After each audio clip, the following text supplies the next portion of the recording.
നമുക്ക് എളുപ്പത്തിൽ ഉണ്ടാക്കാൻ പറ്റിയൊരു സാമ്പാറിന്റെ റെസിപ്പി നോക്കിയാലോ. കുക്കറിൽ വളരെ എളുപ്പത്തിൽ എന്ന ഒരു കല്യാണ സാമ്പാറിന്റെ വൈബൊക്കെ തരുന്ന നല്ലൊരു സാമ്പാറിന്റെ റെസിപ്പി നോക്കാം. അപ്പൊ നമ്മുടെ ചാനൽ ആദ്യമായിട്ടാണ് കാണുന്നെങ്കിൽ ഒന്ന് സപ്പോർട്ട് ചെയ്യണേ. അപ്പൊ നമുക്ക് എങ്ങനെയാണ് ഉണ്ടാക്കുന്നത് നോക്കാം.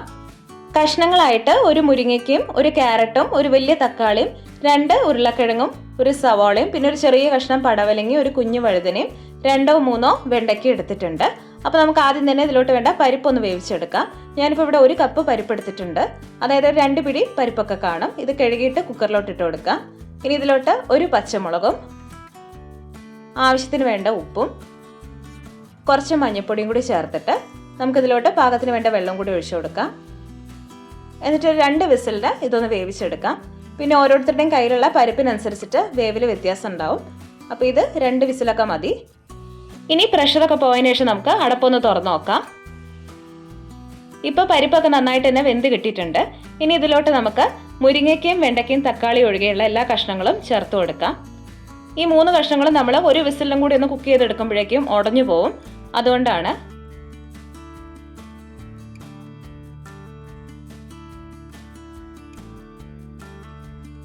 വേവാൻ പാകത്തിനുള്ള വെള്ളം കൂടി ഒഴിച്ചു കൊടുക്കാം.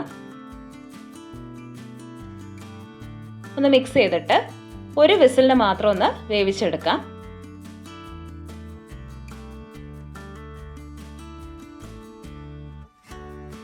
ഇപ്പോൾ ഒരു വിസിൽ വന്നിട്ടുണ്ടായിരുന്നു. അപ്പോൾ നമുക്ക് എയറൊക്കെ പോയതിനു ശേഷം തുറന്നു നോക്കാം. കഷ്ണങ്ങളൊക്കെ ഉടഞ്ഞു പോവാതെ തന്നെ കറക്റ്റായിട്ട് വെന്ത് കിട്ടിയിട്ടുണ്ട്. ഇനി ഇതിലോട്ട് നമ്മൾ മാറ്റി വെച്ചേക്കുന്ന ആ മുരിങ്ങയ്ക്ക ഉണ്ടല്ലോ, അത് ഈ സമയത്ത് ചേർത്ത് കൊടുക്കാം. എന്നിട്ട് വേണ്ട പൊടികളൊക്കെ ചേർക്കാം. 1 ടീസ്പൂൺ മുളക് പൊടിയും 2 ടീസ്പൂൺ സാമ്പാർ പൊടിയും ഞാൻ ചേർക്കുന്നുണ്ട്. ഇനി 1/2 ടീസ്പൂൺ കായപ്പൊടിയും കൂടി ചേർത്ത് കൊടുക്കാം.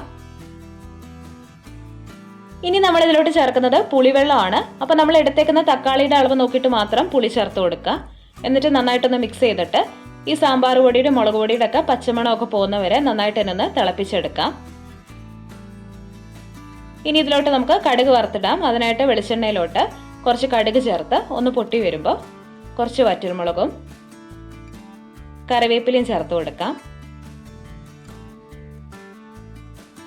ഇനി നമ്മൾ മാറ്റി വെച്ചേക്കുന്ന ആ വെണ്ടയ്ക്കയും തക്കാളി ഈ സമയത്ത് ചേർത്ത് കൊടുക്കാം.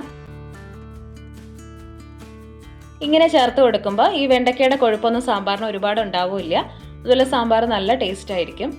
ഇനി ഇതിലോട്ട് നമ്മൾ ഈ വെണ്ടയ്ക്കയും തക്കാളിയൊക്കെ നന്നായിട്ട് മൂത്ത് വരുമ്പോൾ 1/2 ടീസ്പൂൺ സാമ്പാർ പൊടി ചേർത്ത് കൊടുക്കാം. ഇങ്ങനെ കടുക് വറുക്കുന്ന നേരത്ത് നമ്മൾ സാമ്പാർ പൊടി ചേർക്കുന്ന കാരണം ഈ സാമ്പാറിൻ്റെ സ്മെല്ലും അതുപോലെ സാമ്പാറിന് കുറച്ചുകൂടി നല്ലൊരു ഫ്ലേവർ ആയിരിക്കും.